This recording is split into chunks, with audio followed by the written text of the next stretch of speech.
Hey everyone, Reaper here again with another video. This time I thought I would make a video for all of you that like to go out into the wild and see about picking up certain games that whether or not they're worth flipping.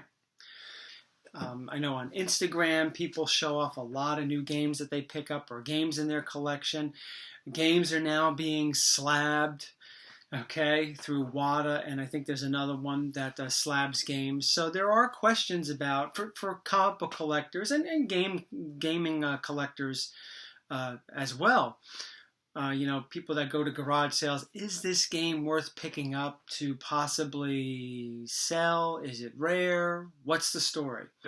But there are a couple little things that I could address in this video that might help you when it comes to picking up some of these games. When it comes to completeness of a game. All right. Let me move over. Here I have my Sega Genesis collection. Underneath it, which is off camera, my Sega CD and Sega Saturn collection. To my right are my PlayStation console games. PlayStation 1, 2, 3, and 4. Okay, so let's take a look at Sega CD. Now, I might have addressed this in a previous video, so if I'm repeating myself, sorry about that, or, whatever. But let me just show you a couple of things. I'll start off with a game like this. This is Lunar Eternal Blue. Okay, this is actually Lunar 2. It's called Eternal Blue for the Sega CD. This is a game that this is a game that is desirable among video game collectors. So if you happen to be at a garage sale, you happen to be in an estate sale, you happen to be at Goodwill or whatever, and you see this, it's worth picking up. Now, how much does this game usually go for? Lunar Eternal Blue, or Lunar 2 Eternal Blue, usually goes for about maybe $120. Okay? So it can be pricey, for an older game. Now, I have mine, this is obviously part of my personal collection. I really don't flip video games. Okay, I don't. On occasion, I might sell one because I upgraded one, but it's not as often as comic books for me. It's a totally different thing. Anyway, or at least when it comes to selling games, I really don't sell games as much. So I have mine in protective case. Let me see if I could even open it. Because I want to show you on the inside. Like I was saying, you go to an estate sale, and for those of you that know nothing about games, know nothing about collecting games at all, these are some things you need to know. Now, when a game collector wants to buy a game, much like with comic books, he or she wants to make sure that it's complete. Okay? Now, one would think that a game being complete, when we're talking about Sega CD, one would think that a game considered complete is having the game, having the artwork, and having the instruction manual, which is right here. And you'd be right most of the time. But there are other little things. Now, actually all games come with this, games like this Sega CD, Sega Saturn, come with this little piece of foam. It was designed so that when this game is in shipment, the CD doesn't pop out and get scratched up. You might find that when you go into cons or sales, garage sales, whatever, you may not see this included. Will that contribute to the game being sold for a lot less? No, because you could probably get these anywhere. Anywhere where they sell retro things, and not going to cost you that much. These are not specific to certain games. You could put this into any Sega CD or Sega Saturn game. Okay, so what else is with this? Okay, so we're going to take a closer look at the manual. So I'm just going to put this down for the moment.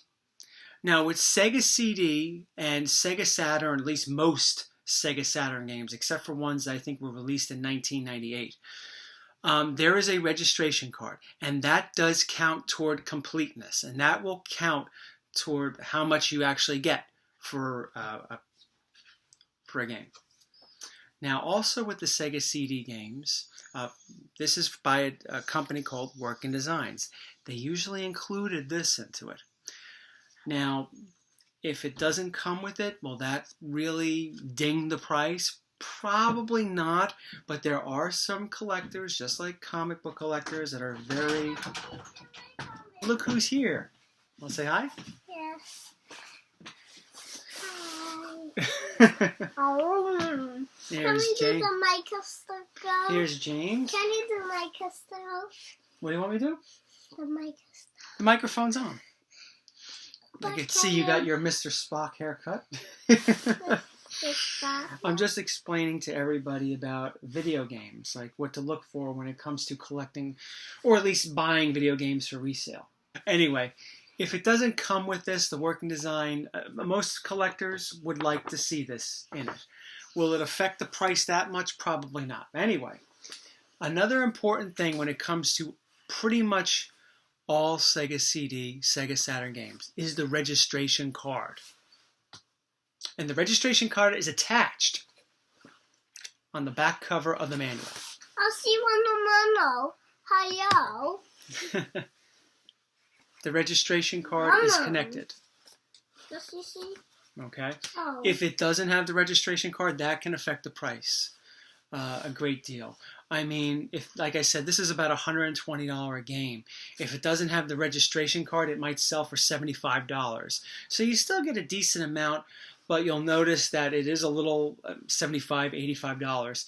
The price is significantly changed, so altered rather. So you got to keep an eye out for those sort of things. Now, one other thing I want to talk about when it comes to buying CD-based games, and this is very true for Sega CD, Sega Saturn. I was getting a PlayStation 2. I mean, it's usually for Sega CD, Sega Saturn, some of the real early CD-based games. Not really PlayStation that much, and I'll tell you why in a moment. Okay, so one of the things, other than the completeness of it, does it have the manual, does it have the registration card? Hey, James, could you do me a favor? Can you close that door for me and then come right back? Just close the door. Mama. James, close the door for me. Mama. No, close it all the way. Close it all the way. Good. Thank you. Well, you didn't have to lock us in. You want to play with 1992 Doctor Doom? How do? I don't know how. Carnage? I might. Yeah, you're right. You might break it. So just, look around. Check the back for scratches. Now, gamers could be just like comic book collectors, scratches, creases on covers, all that stuff. Make sure that the disc doesn't have that many scratches or deep scratches. Gamers do not like games that have been resurfaced. How can you tell if they've been resurfaced? There are certain patterns on the disc that you'll be able to tell that it's been through a machine that tries to smooth out some of the scratches. Or if you're trying to buy in lots and it says, oh, some of these games have been resurfaced.